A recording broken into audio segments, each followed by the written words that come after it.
What's up, ladies and gents in Cyberland? This is Chris coming to another video for RGMF, and today I'm going to be doing a review on another Deftones album. This one came out in 2012. It was after the success of Diamond Eyes. Koi No Yokan. So with Koi No Yokan, I would say it's kind of like if Diamond Eyes is the brother, then Koi No Yokan is like the sister. Like, they're very similar in styles to an extent. However, Koi No Yokan, they kind of took a little bit step forward in a different direction. And I would only say in regards to just maybe the lengths of the songs, they had a lot longer songs. And how they had interlude, the Nintendo code name for Saturday Night Wrist. You start to see that incorporated into the songs like Leathers, also Goon Squad, and especially Rosemary. Like, how long it takes the track to really kick in, but it kind of has this aura, ambient, kind of like chill feel to it.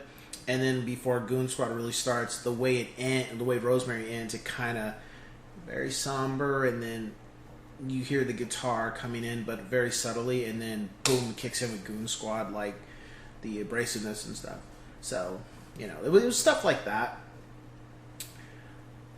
Unfortunately, after the album came out, Chi, the original bassist for Deftones, passed away. So, you know, it kind of sucked. I guess at the time, a lot of us thought he was going to recover. He was making progress, and, you know, unfortunately, his body, you know, just gave out. So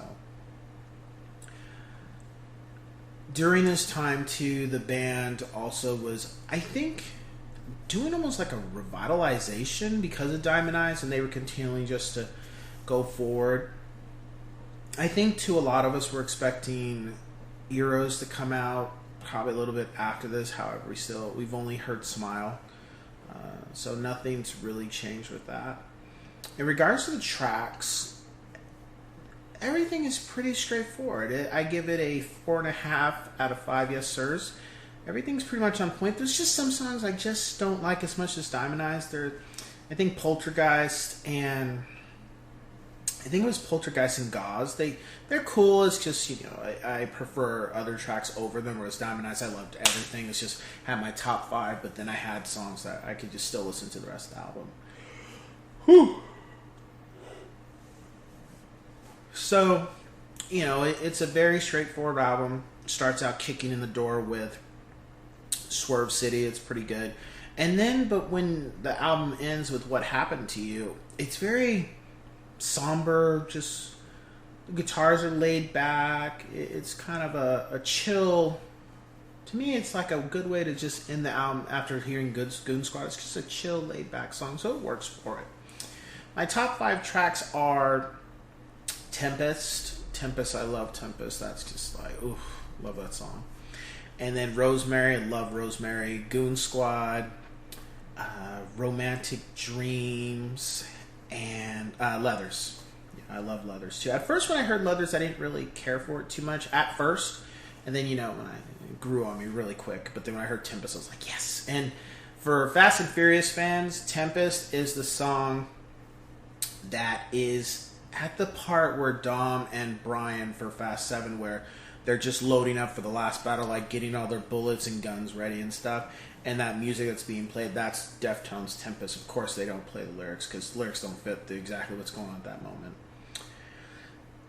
And then, as overall looking back on that time, when I got the album, it was just, for me, Koi No Yokan is just a their album.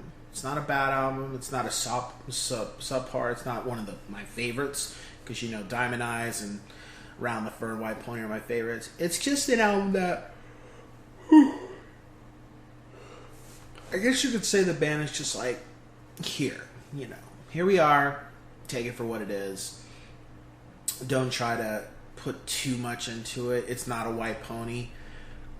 And that's not to say they can't have another album to that type of leap. I think this was just, we've established ourselves again with our working relationship with each other. having good vibes, we're having a good time. Let's just, let's not make just any old type of album, but let's just have a good time doing. I felt it was that type of album. Not a lot of pressure, maybe. It was just, let's just get in there and bang this out and have some fun. And then, of course, you could see when the songs were being performed, too, they were having a good time doing it. So, yeah. Yeah, I think that's it. I think that would be everything about No Yokan. Because, again, it's like...